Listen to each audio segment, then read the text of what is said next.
Okay, so next question is, well, how long does an IV take to administer, and how long will I be here at the clinic getting one? That's a great question because time is money for some people, or hopefully for most people. So there's no question that it takes roughly 30 to 45 minutes. You come in, you fill out some paperwork, we do a quick evaluation, and then the IV drip itself probably takes somewhere between 20 and 30 minutes. It's hard to say exactly because it tailors based on size of veins, how hydrated you are, what size IV you're doing. So, but roughly, I would say anywhere between 30 to 45 minutes. Okay, and then if somebody doesn't have 30 to 45 minutes to an hour, maybe, what do they do? What's the options that we can provide them? So that's a great question too. So, you want to get in, you want to get out quickly. So part of this IV therapy, the most important thing is getting the nutrients into your vein. So there are things that we could do in terms of what's called an IV push. That's where we just take the nutrients and push them directly into your vein and not mix them into the extra fluid.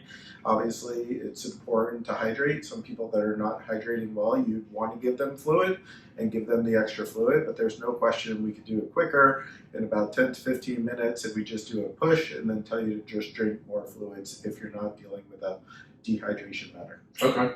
All right, so that's good to know. Obviously, some patients think an IV is the only way they can actually benefit from these intravenous substances, minerals, vitamins, so forth, but they can still get that from a push, which lasts a lot, or takes a lot less time, and so you're in and out, still getting the benefits of vitamins and the minerals. Don't actually have to spend a full hour here, or maybe 45 minutes if that's the case. Great information for our patients out there.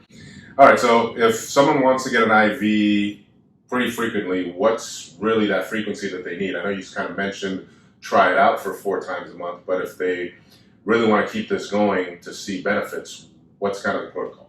So that's a good question, and I think it's important for people to come in to talk about that because it all matters what their treatment goals are. So there are situations where people can come in daily for certain treatments that we have. We'll get to it and talk about that later. But in general, I think a weekly plan is a good plan.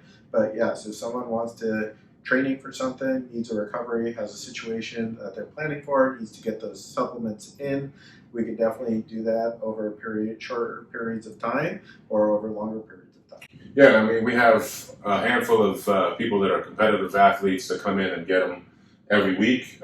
Some people that are part of our Platinum Care plan just come in and get one of theirs once every month. We have a few different ones to choose from, of course, that patients can pick from, but great solution or suggestion is to come in and discuss what's the right option for you based on your disposition as far as, what your activity level is, what your goals are, things of that nature. So I agree.